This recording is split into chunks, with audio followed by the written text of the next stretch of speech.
Kasama rin natin sa linya ng telepono ang professorial lecturer po mula sa San Beda University Graduate School of Law, si Professor Edmond Tayao. Magandang hapon po, Prof. Edmond. Magandang hapon din sa mga taga-pakinig natin. Opo, kasama po natin si Christian Bascones.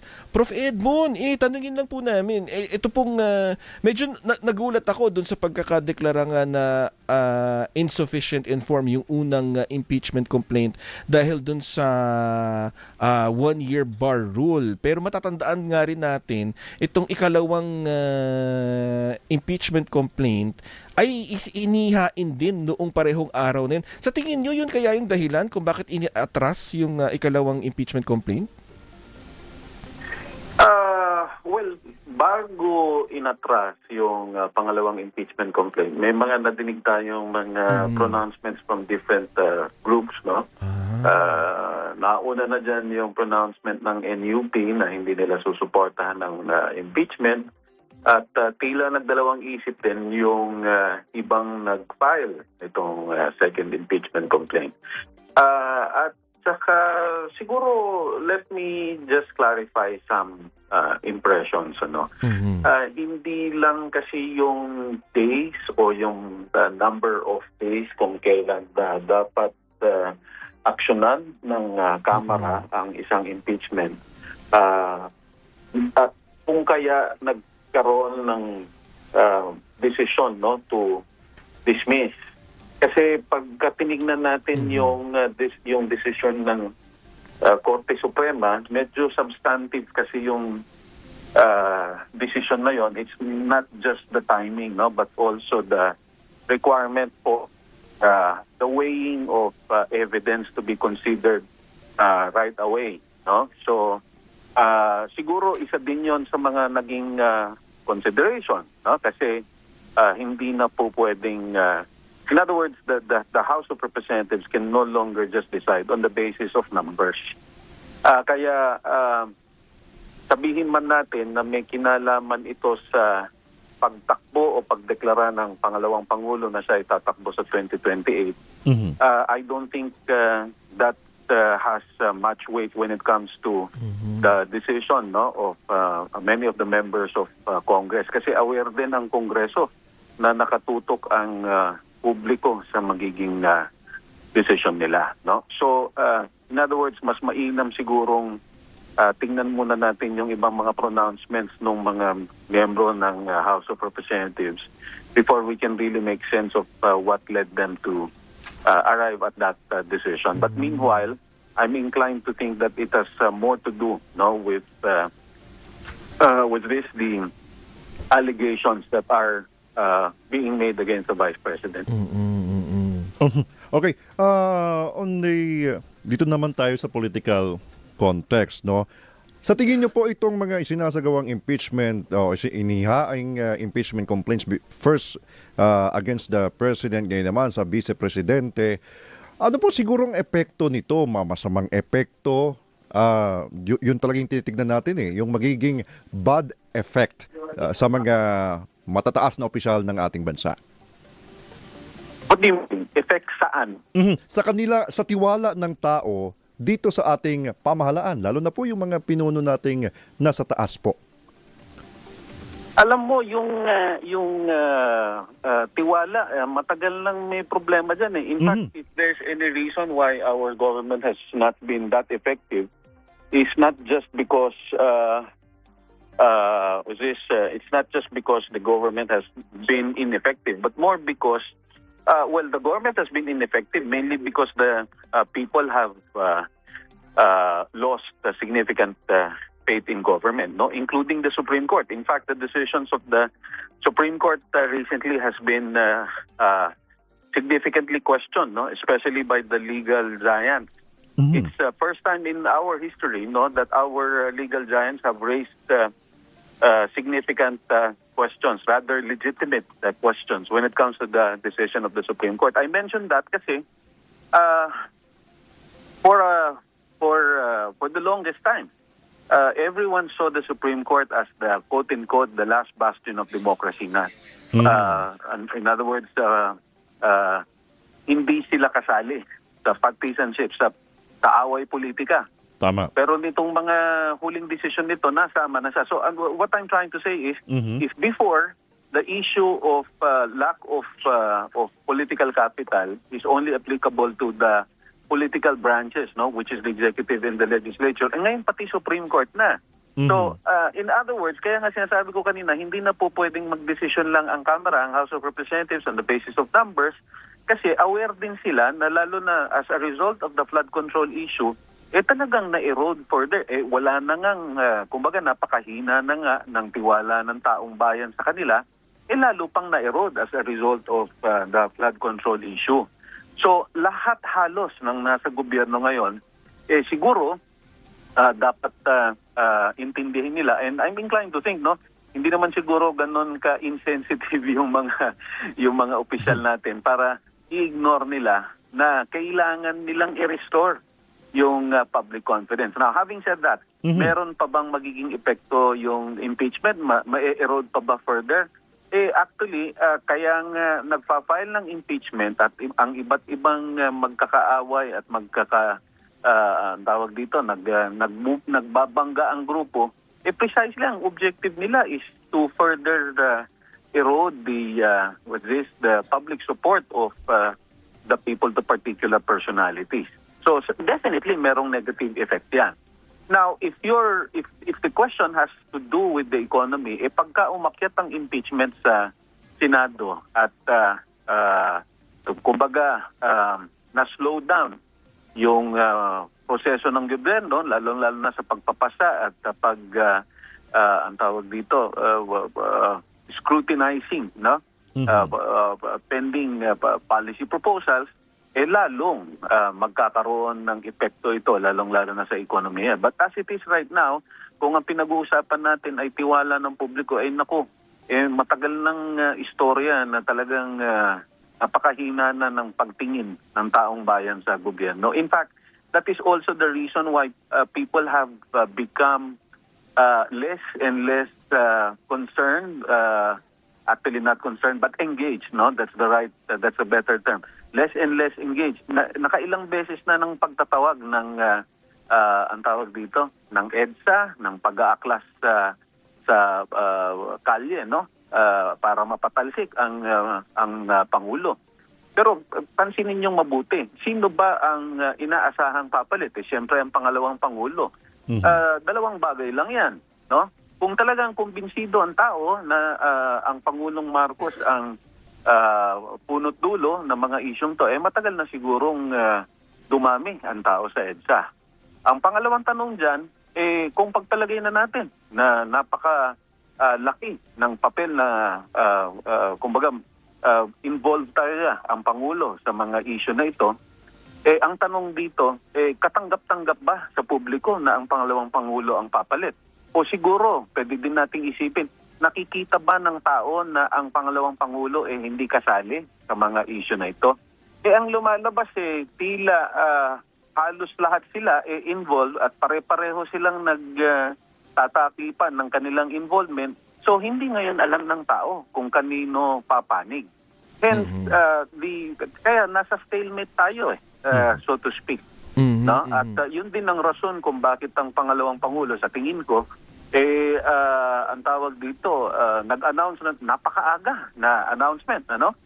Siguro may kinalaman din dito sa impeachment, but at the same time, it is also a measure for her to find out, no, the extent of the support that she still enjoys, that the Duterte name still enjoys. Because as it is, lahat ng attempt nila to grab power, hindi nangyayari. Kasi nga, because of a mix of with this uncertainties and a mix of reactions on the part of the people. Prof. Edmond, ano naman pong take ninyo doon sa binabanggit kasi kanina binigyang diin ni House Justice Committee Chairperson Beatrix Luistro na may mandato sila sa Kamara. Yung mandato na ito ay hindi optional, hindi ito seasonal, hindi ito subject to fatigue. It is a duty. Yun yung kanyang binibigyang diin kanina. Ano pong take nyo doon? Tama naman yun. Actually, klaro yan sa saligang batas. At Kaya nga kanina nabanggit ko yung reaksyon ng maraming legal experts sa naging desisyon ng Korte Suprema. Kasi nga, klaro naman nang nakasaad sa saligang batas. Hindi naman komplikado yun kung tutusin. Kahit na hindi ka nga nag-aral ng batas, basta basahin mo lang yung saligang batas, klaro ang nakasaad doon. No? Kung meron mang interpretasyon na aasahan, hindi na ganon ka ang tawag dito, kalawak, no? Ang pwedeng maging resulta ng tinatawag na interpretasyon, ano? Kaya sa madalit sabi, kung susundin lang ng ang tawag dito, sunod-sunod, no? Kung kumbaga consistent with what the Constitution says, kung susundin 'yon, hindi na kailangan pa na humaba pa yung usapan, kumbaga. At dinugtungan pa niya yan.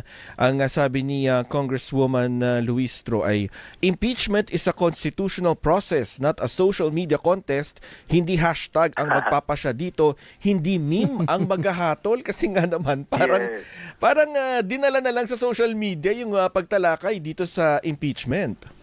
Actually, lahat dinadala sa social media. Nitong nagkaroon ng atake sa Iran, biglang dumami yung mga eksperto pagdating sa international relations. At pati daw tayo, bobombahin ng Iran. Isang ka naman nakakita ng ganong klaseng interpretasyon. Ano? At lalo-lalo na nanggagaling pa, pero nanggagaling pa doon sa mga tao na, kumbaga, nalipasan na ng tadhana, kumbaga, no? Yung mga hindi na sikat, sila yung mga maiingay, lalong-lalo na sa social media.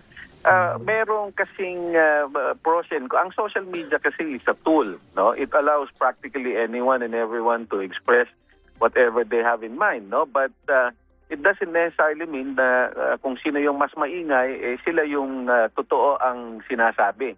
Lalong-lalo na, no, alam mo, nito pang huli, no, ang style ng DDS, kapag hindi nila masagot yung mga issue, sisiraan ka na lang, no, yan ng pati simbahan, no, meron akong kilala na actually pari yan, no, binabatikos na ang simbahang Katoliko, at hindi lang binabatikos, kulang na lang sabihin na i-abolish na o mawala na ang simbahan. Ganon katindi, no? To the point that even the long cherished not only traditions but belief, no, has become subject to question just because of the politicizing of several groups. Kasi ganon na nga ang tawag dito, lumihis na tayo sa pagsagot sa mga issue. Kung sa nangyari, naging personalan na at naging atake na sa mga kalaban ang nangyayari. No? So,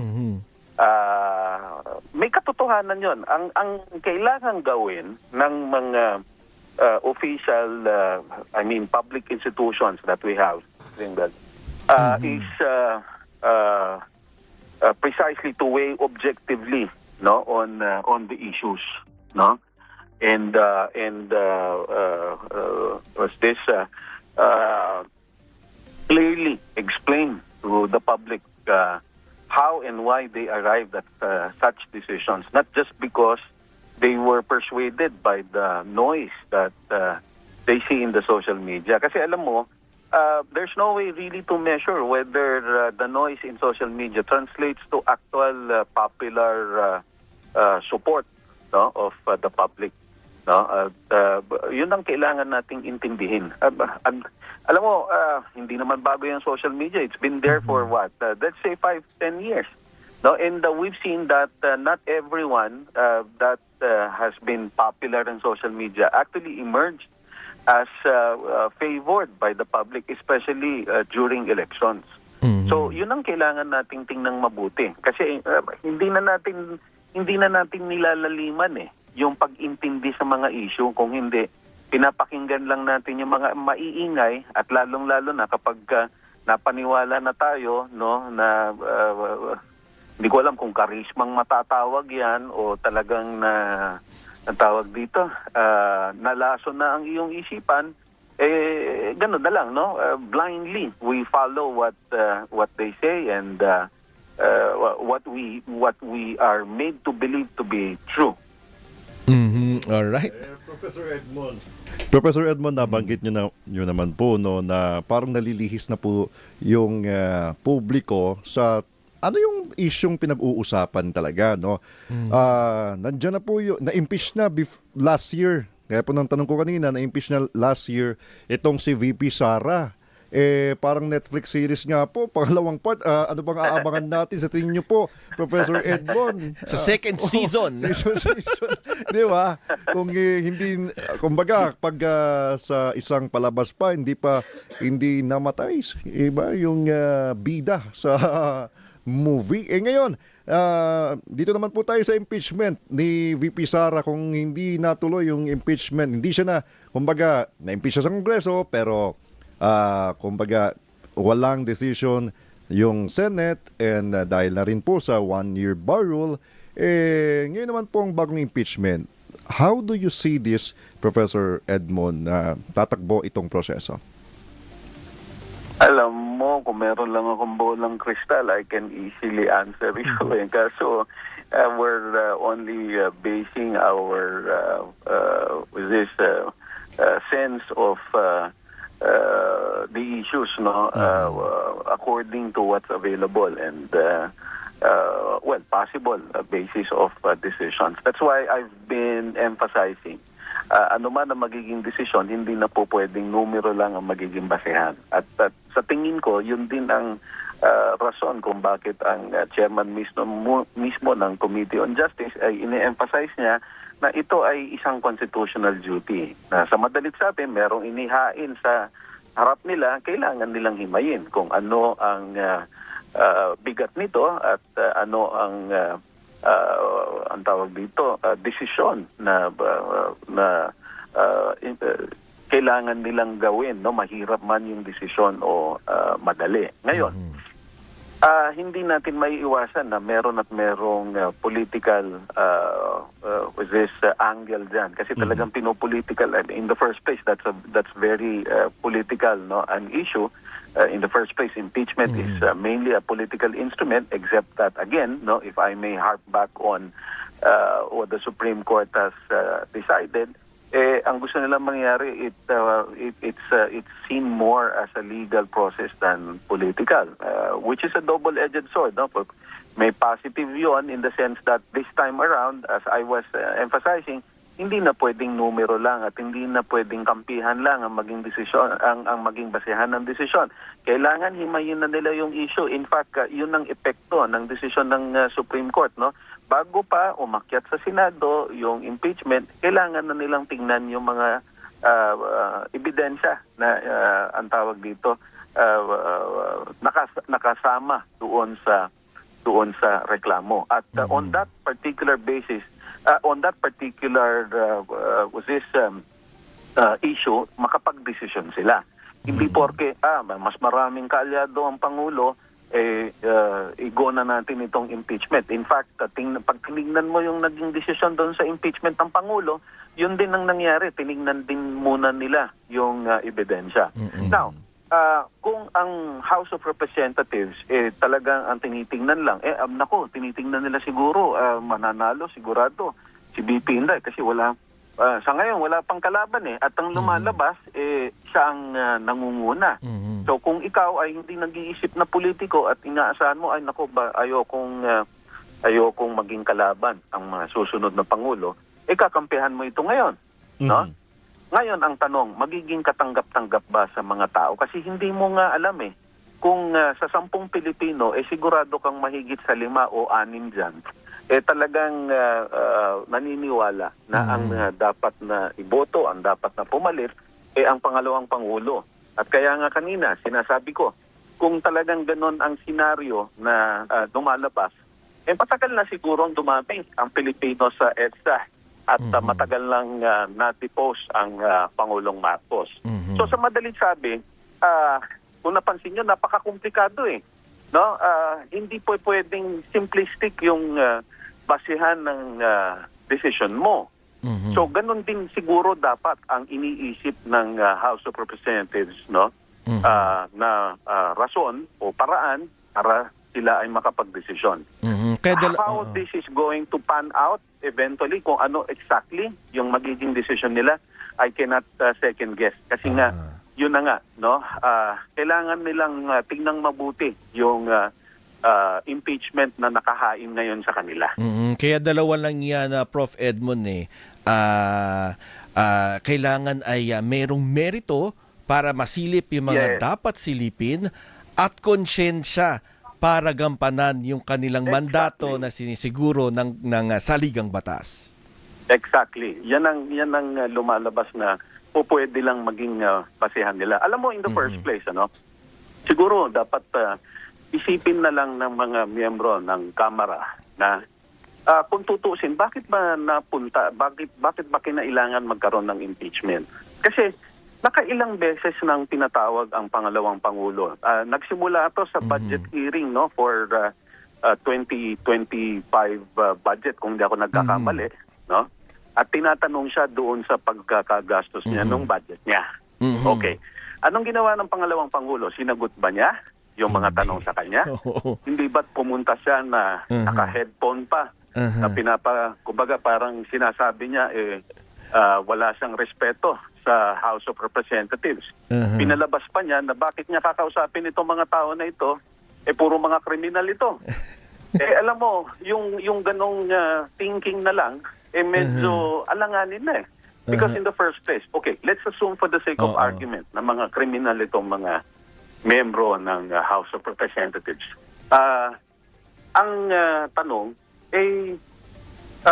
yung kabuuang institusyon, sila nga ang kumakatawan sa bawat Pilipino, sa buong bansa. So nandun ka, hindi dahil hinaharap mo si Representative Pedro o si Mario, kung hindi, nandun ka kasi hinaharap mo yung House of Representatives. Prof. Edmond, sorry, Pedro. Ngayon, pagpalagay mo na hindi niya masagot kasi nga, ang tawag dito, dahil confidential funds ito, no? Di ba dapat nanghingi siya ng executive sessions? Pero hindi kasi pa rin lang, no? Kung ayaw mo talagang makilala yung ginamit mo kasi intelligence nga yan Hindi pwedeng malaman ng publiko kung sino-sino itong ginamit mo na intelligence sources mo, no? Dapat kung talagang interesado siya at may plano siyang makipag-cooperate at gusto niya hindi na humaba itong issue na ito, nagtawag siya ng special session. Kasi alam mo, kahit na ito ay intelligence fund, hindi ibig sabihin hindi ka pwedeng i-audit. Dumadaan din sa auditing yan. No? So Sige sa madaling sabi, doon pa lang, sa ganong aspeto pa lang, no, makikita na natin kung meron talagang transparency o meron talagang sinunod na proseso. No? So sa madaling sabi, they should see this another round of impeachment in fact as an opportunity to finally settle the issues. Sige po, marami pong salamat, Prof. Edmond. Salamat. Ayan po si Professor Edmond Tayaw mula sa San Beda University Graduate School of Law.